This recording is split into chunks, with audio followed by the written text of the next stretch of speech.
Good day, ladies and gentlemen, and thank you very much for the opportunity to be addressing the manufacturing in Durban on a very important topic, which relates obviously to energy security and the future of the electricity supply industry in South Africa. A very exciting topic, very topical, and obviously something that is key to the success of manufacturing as an industry going forward.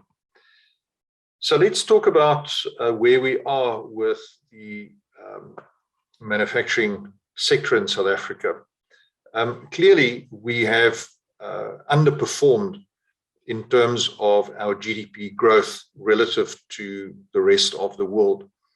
Of greater concern to this audience is that we have underperformed in terms of manufacturing's contribution to GDP.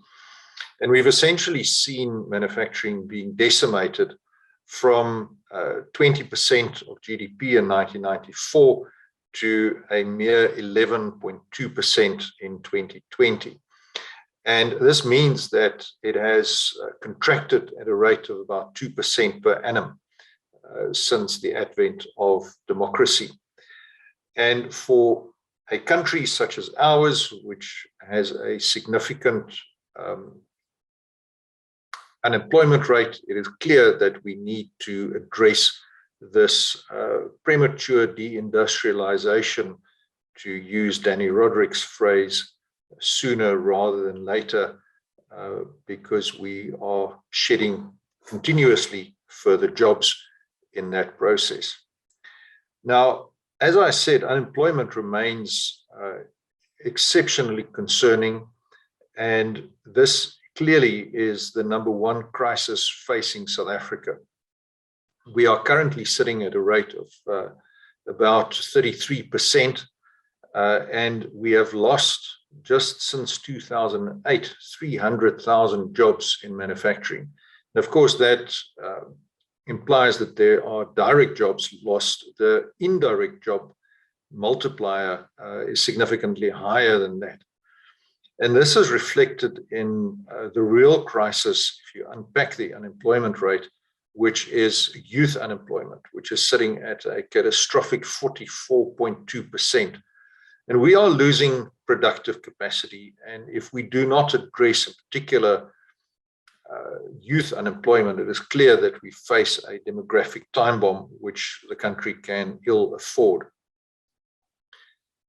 If we look at what this has meant for electricity sales, the blue bars are sales volumes and the brown line is GDP growth. And if you look at how our sales volumes have performed relative to GDP growth, there has been, since the early 2000s, a decline in sales volumes, which correlates quite well with the decline in manufacturing. It is critical that we should have a stable electricity supply in South Africa to enhance economic growth. And in particular, those energy-intensive users, particularly manufacturing, are key to enable electricity sales and Eskom to prosper. So in our assessment, the manufacturing industry has reached a tipping point, and we require now to focus on what measures we will take to enhance the competitiveness of our sector. If we look at what the manufacturing circle says, clearly looking at R&D, demand for local goods, eliminate growth and investment barriers by ensuring energy and industrial policy alignment, and also collaborating, which is a really welcome approach. But core to this is that green bar, which requires a reliable and affordable electricity supply. And for that to play a key role, we need to leverage competitive advantages to create demand. We need to have R&D, and then also have integrated policy approaches. So let's look then at what are those trends in the electricity supply industry that really are the game changers that will drive the future of this industry going forward, and that we cannot afford to ignore. We are not an island. We are part of a global economy, and we need to take cognizance of what those trends are. The first one, hugely topical in this month in which COP26 has taken place, is that decarbonization is increasingly playing a major role in all of the investment decisions that take place, not only in the energy sector, but also in related sectors where our industry's competitiveness, particularly with regard to exports, increasingly depends on an imputed carbon footprint. Furthermore, digital transformation means that there is an increase in electricity infrastructure investment that is digital.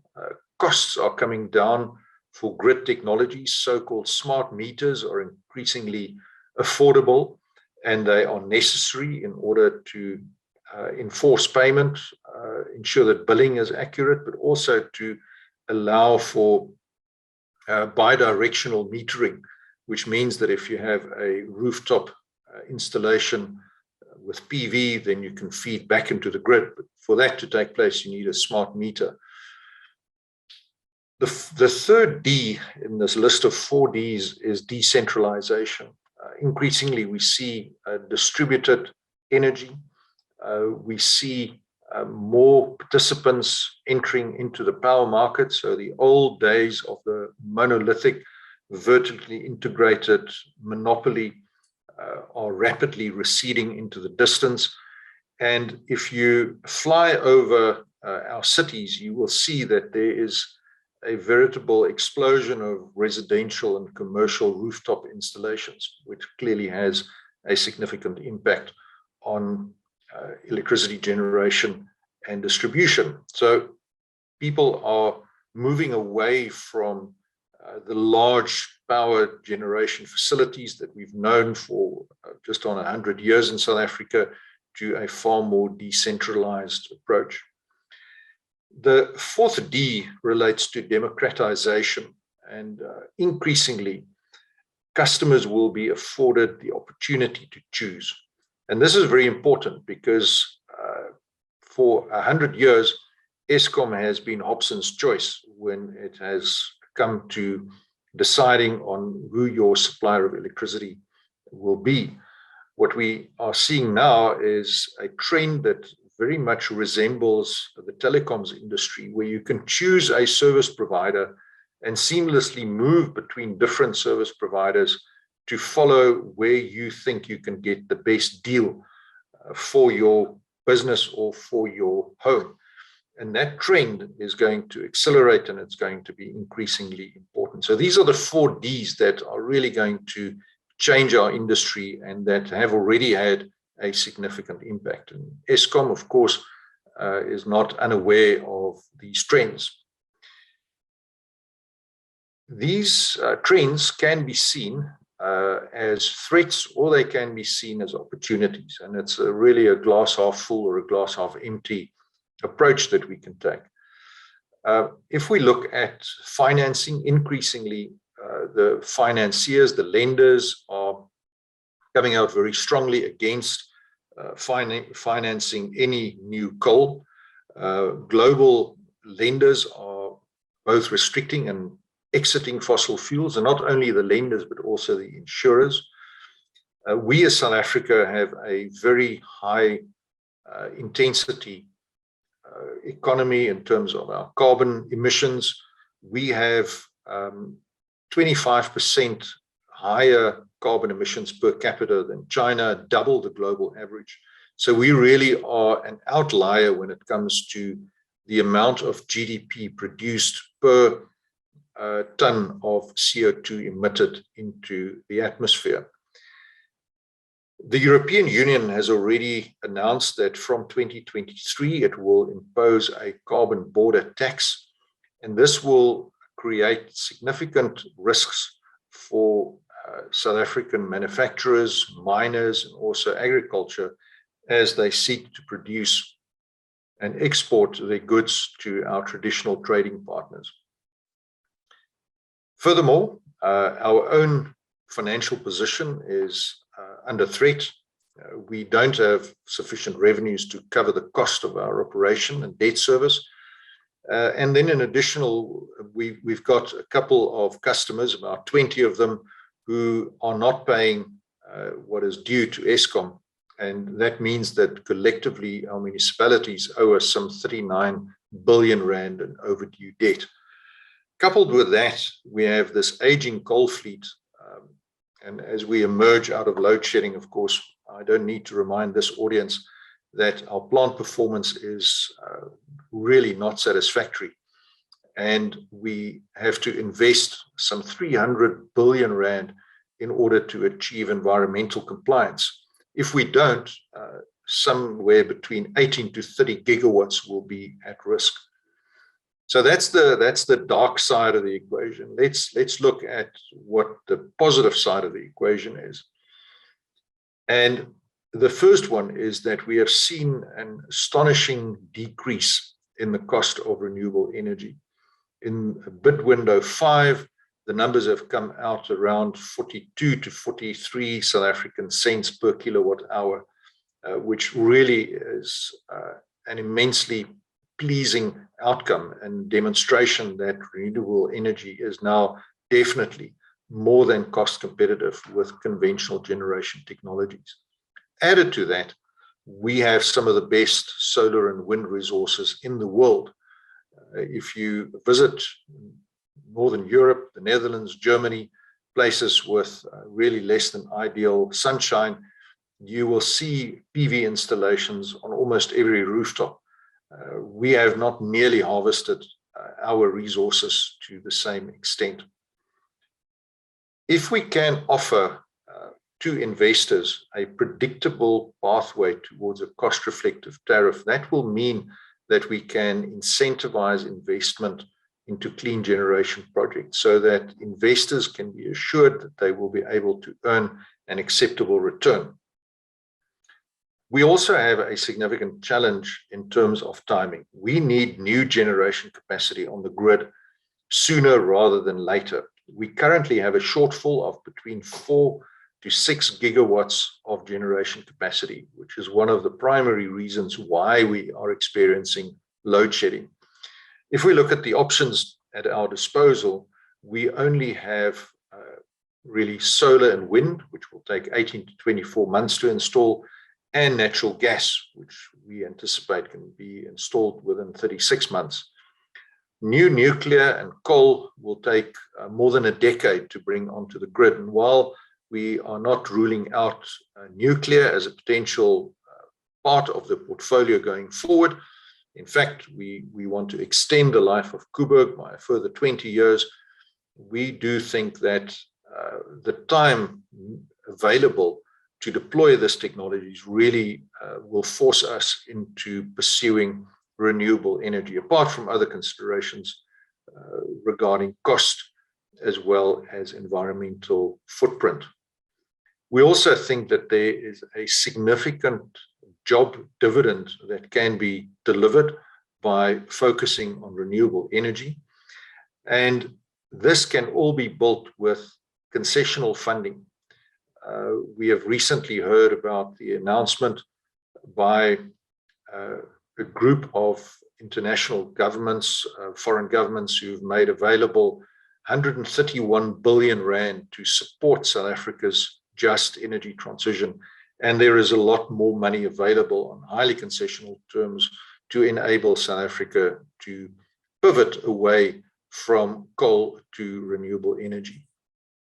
Now, for this audience, a key topic that should be addressed is we need to ensure that we can deliver affordable electricity. So let's look at where we are today. The graph on the left-hand side translates South African energy prices to US dollars. Now, you may say, well, we don't pay US dollars, we pay South African rand. So what's the relevance of that?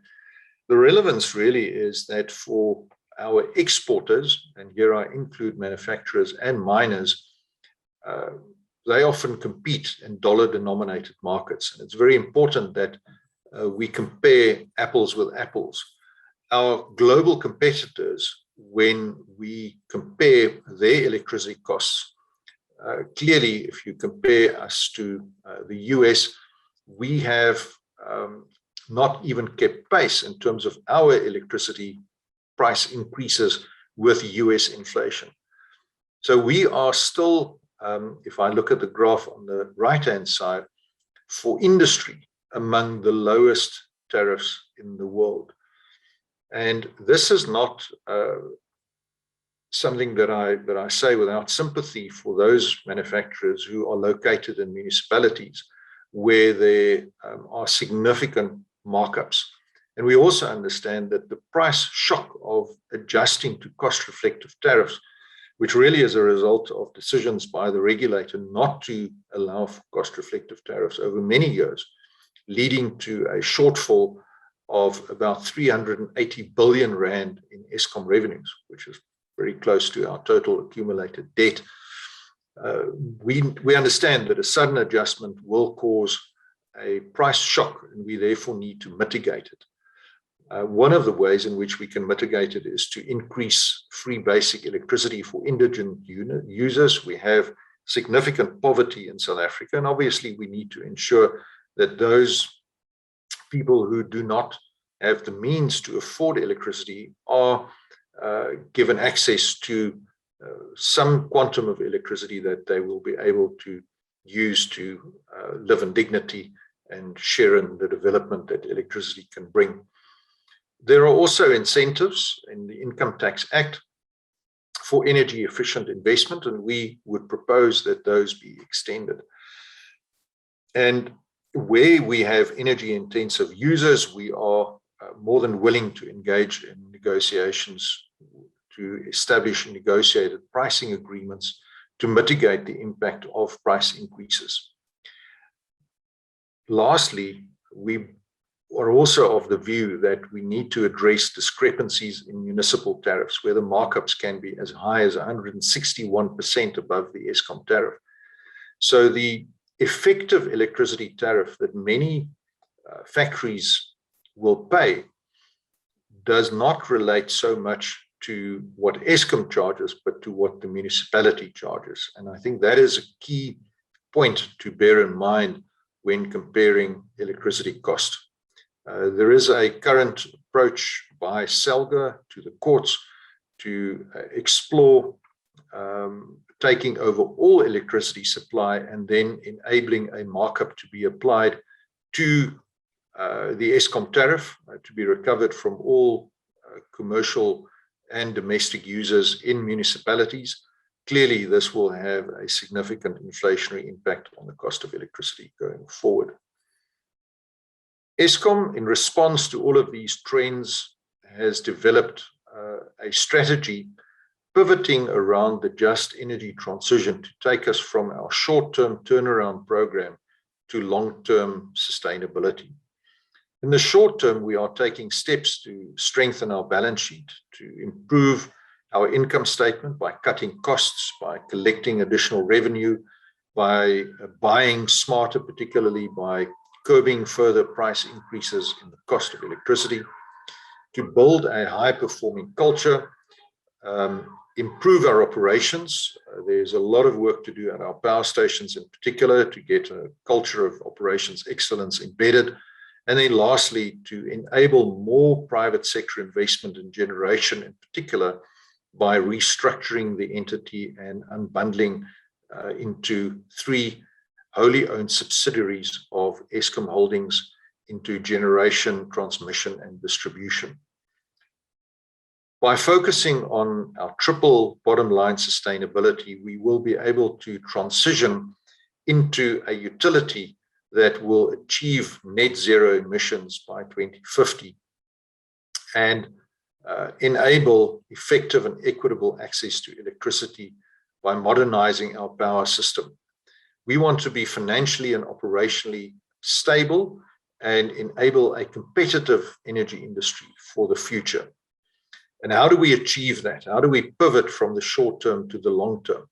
And that is where the jet comes in. And if we can allow the jet to take off, we can accelerate the repurposing and repowering of our power stations that are reaching the end of their lives.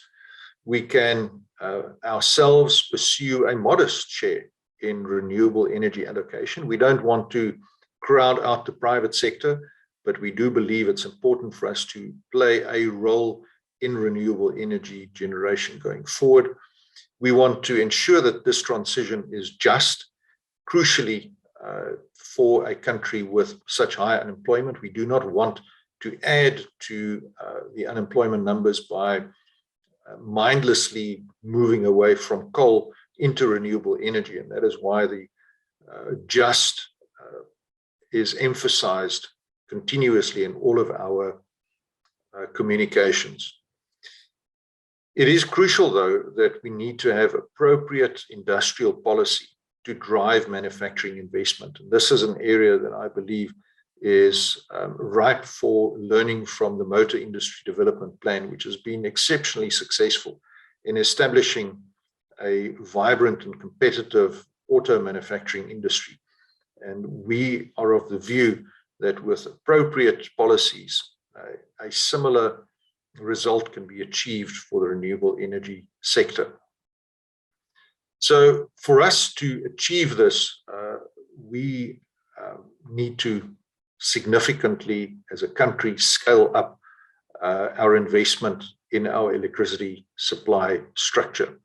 We need to, as a country, invest in 30 to 50 gigawatts of generation capacity to replace the coal capacity that will be retired over this period.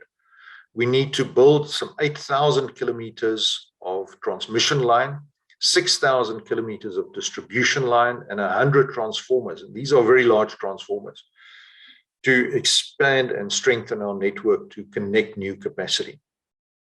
By 2035, we will have retired about 22 gigawatts of coal capacity, and we are already planning to repurpose and repower our plants with our flagship Komati, and I'll talk a bit more about Komati, having already commenced.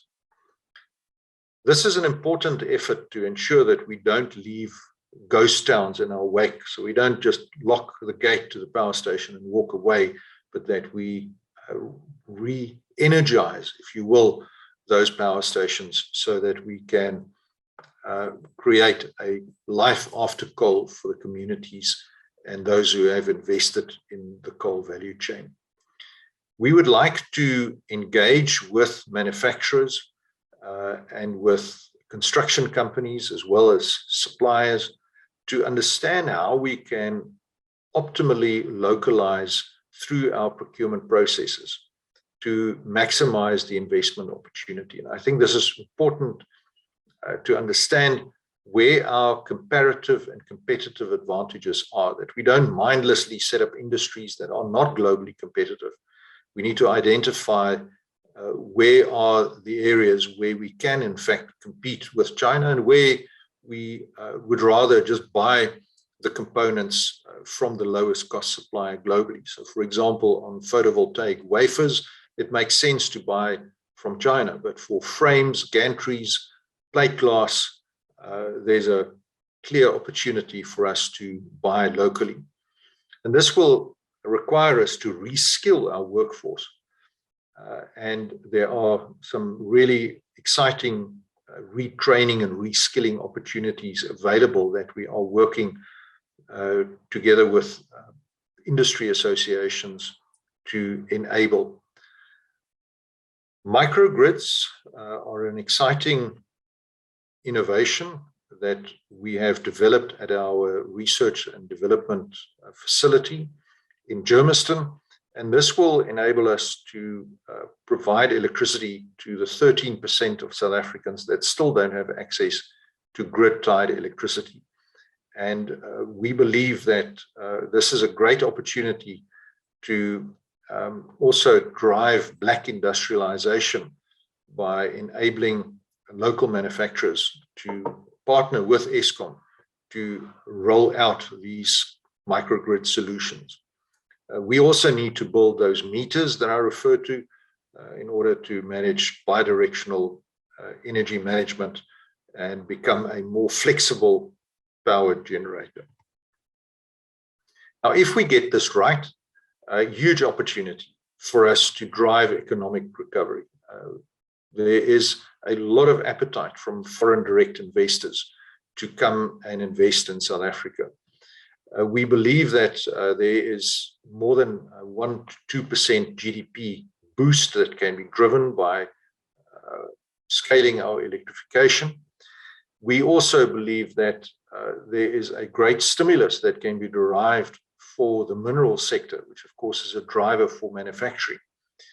We can create up to 300,000 net jobs, and these are good jobs. These are decent jobs. They are not part-time jobs. They are full-time, skilled and semi-skilled jobs that will contribute to a 76% increase in labor and renewable energy technology and infrastructure. And we can avoid regrettable deaths that are attributable to air pollution every year.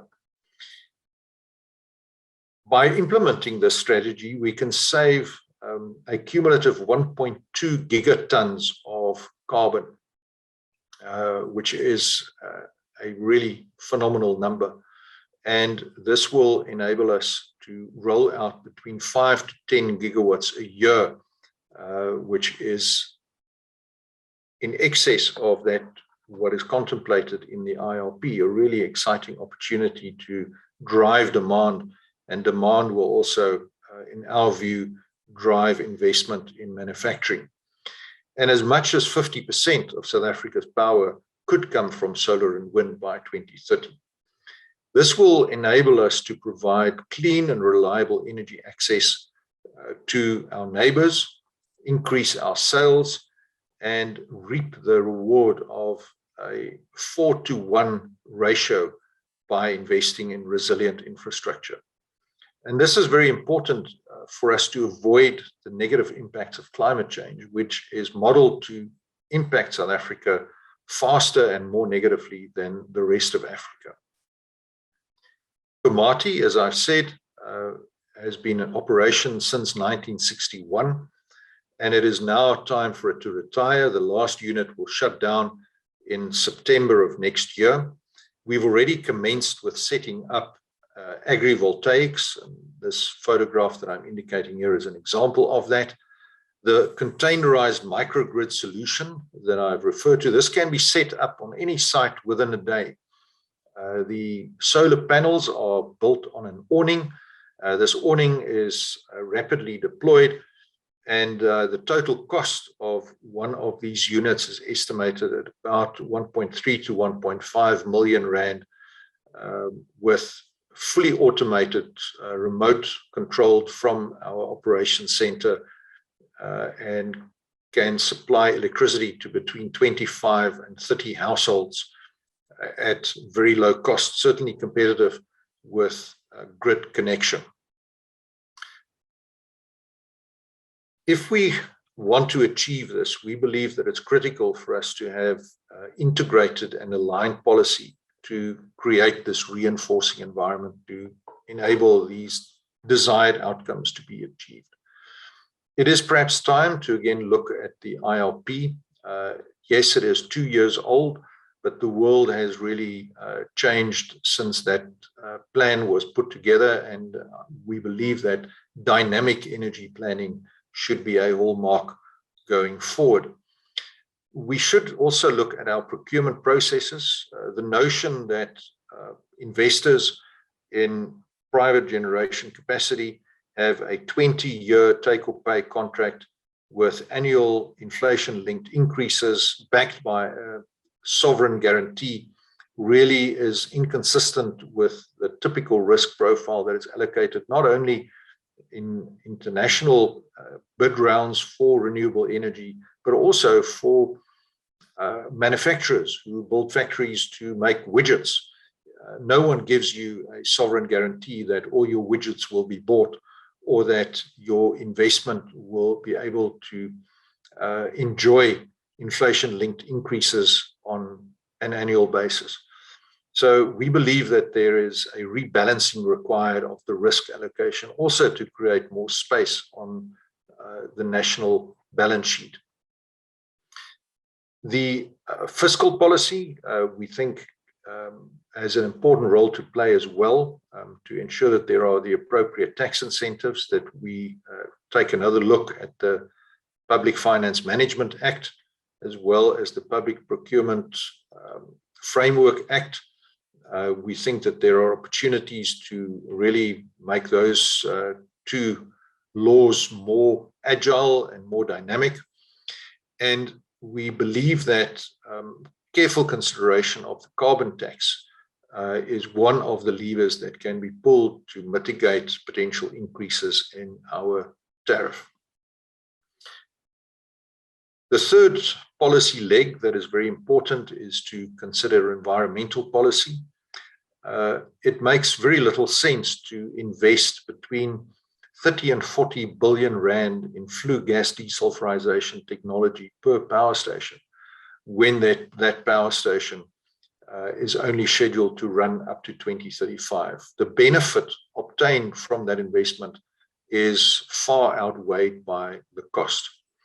Furthermore, we think that an accelerated EIA approval process to support clean generation projects is very much in the interests of a cleaner and greener environment. Lastly, trade and industrial policy can be optimized by minimizing trade barriers, also to allow the growth of the electric vehicle industry.